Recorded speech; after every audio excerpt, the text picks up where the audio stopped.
कौन कहता है उनसे मुलाकात नहीं होती? मुलाकात तो होती है पर कोई बात नहीं होती।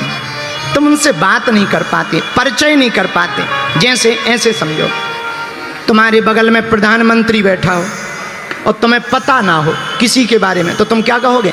खिसको, बगल में पैर मत रखो, चलो आगे जाओ, आगे मुंडी नीचे करो। लेकिन तब तक कोई कान में कह दे, अरे मंत्री जी हैं, रख लो रख लो रख लो रख लो रख लो, आजा आजा रख लो, आजा आजा। अब थोड़ी देर पहले परिचय नहीं था तो तुम उन्हें धक्के मार रहे थे, मुक्के मार रहे थे और उनको भला बुरा कह रहे थे। परिचय हो गया तो उनसे कह रहे नहीं नहीं कोई दिक्कत नहीं, कल के दिन काम आ सकते हैं, पैर के ऊपर पैर रख लो, नो प्रॉब्लम, ले लो, हम खिसक गए, आ जाओ आ जाओ। ऐसे ही परमात्मा है, परमात्मा भीतर है। जब तक परिचय नहीं रहेगा तब तक तुम संसार में भगते रहोगे, उनको धक्के मारते रहोगे। कोई सच्चा सदगुरु मिलेगा, वो परिचय करा देगा, तो उस परमात्मा से तुम्हारी दोस्ती हो जाएगी। आहा, लेकिन अब प्रश्न अगला, आहा, वो सदगुरु कौन है? जय जय जय हनुमान गोसाई, और कृपा करो गुरुदेव की। वो सच्चे सदगुरु श्री हनुमान जी महाराज हैं। हनुमान जी के जैसे देवता अगर गुरु रूप में प्राप्त हो जावे तो हमें भगवान के पास जाने की आवश्यकता नहीं है, भगवान को ही लेकर के आने की जिम्मेदारी हनुमान जी की हो जाएगी। और हनुमान जी काम ही यही करते हैं। और दूसरी बात और, जा पर कृपा राम की होई, ता पर कृपा करे सबको। राम जी की कृपा विभीषण पर हुई तो लंका में भी हनुमान जी के दर्शन हो गए, और हम लोगों पर राम की कृपा नहीं है तो भारत में भी नहीं हो रहे। वो तो लंका में रहते थे, वहां भी हनुमान जी के दर्शन विभीषण को हो गए, वहां भी विभीषण को हनुमान जी मिल गए। और हम लोग भारत में रहते हैं, हनुमान जी तो ठीक है, हनुमान जी की पूंछ तक नहीं दिख रही। कारण क्या है? हम लोग कहीं ना कहीं थोड़े मोड़े राम जी की कृपा से वंचित हैं। पर भैया राम जी की कृपा होगी कैसे? आहा, भैया तुम लोग जो कथा में बैठे हो वो कान खोलकर सुन लो, आप कोई साधारण नहीं हो। बिनु सत्संग विवेक न होई, राम कृपा बिनु सुलभ। ये राम जी की कृपा है कि हम लोग सत्संग में बैठे हैं। सत्संग में सब नहीं आते ना, सब आ जाएं तो फिर पूरा पंचकुला खाली ना हो जाए। और एक बात और हम बोलते हैं, है तो थोड़ा उल्टी टाइप की, बोलनी नहीं चाहिए पर बोले बिना रहा भी तो नहीं जाता। अगर हमारे गांव में कहावत है कि सभी कुतियां प्रयागराज जाने लगे तो दोना कौन चाटेगा? सब अगर गंगा जी नहाने लगेंगे तो फिर नरक की तो दुकान ही बंद हो जाएगी, नरक कौन जाएगा? तो दोनों जगह की दुकान चलती रहनी चाहिए। भगवान इसलिए सिस्टम बना लेते हैं। बोले सुनो, कथा में सब नहीं आएंगे। बोले कौन आएगा? गोस्वामी जी ने उसका एक नियम बना दिया, जा पर कृपा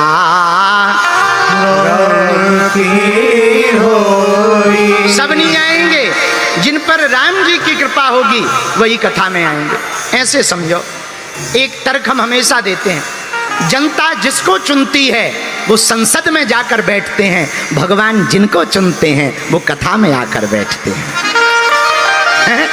हाँ, भगवान जिनको चुनते हैं वो कथा में आकर बैठते हैं। आप लोगों को भगवान ने चुना है, अगर विचार करो ना कथा में होते तो या तो टीवी देख रहे होते या बीवी देख रहे हो, आओ आओ आओ, या पड़ोसी की या अपनी न जाने क्या कर रहे होते, आओ कहूँ चाट खा रहे होते, धक्का मुक्की खा रहे, माताएं चुगली कर रही होती, या फिर भंडारा बना रही होती, या फिर जो है सीरियल देख रही होती। तो भगवान की बड़ी कृपा है कि कथा में बैठे, ये भगवान की कृपा है। अच्छा, युवान बच्चे क्या कर रहे होते? या तो सिगरेट उड़ा रहे होते या गाड़ी चला रहे हो, कुछ ना कुछ तो उपद्रव कर ही रहे होते। आदमी कुछ ना कुछ तो करता ही है। पर धन्य भाग्यशाली पंचकुला के पागलों कि तुम्हें भगवान ने चुना है जो कथा में आकर के बैठे हुए हो। लेकिन ये कृपा है कौन सी? जिस चौपाई पर कथा है, जा पर कृपा होई,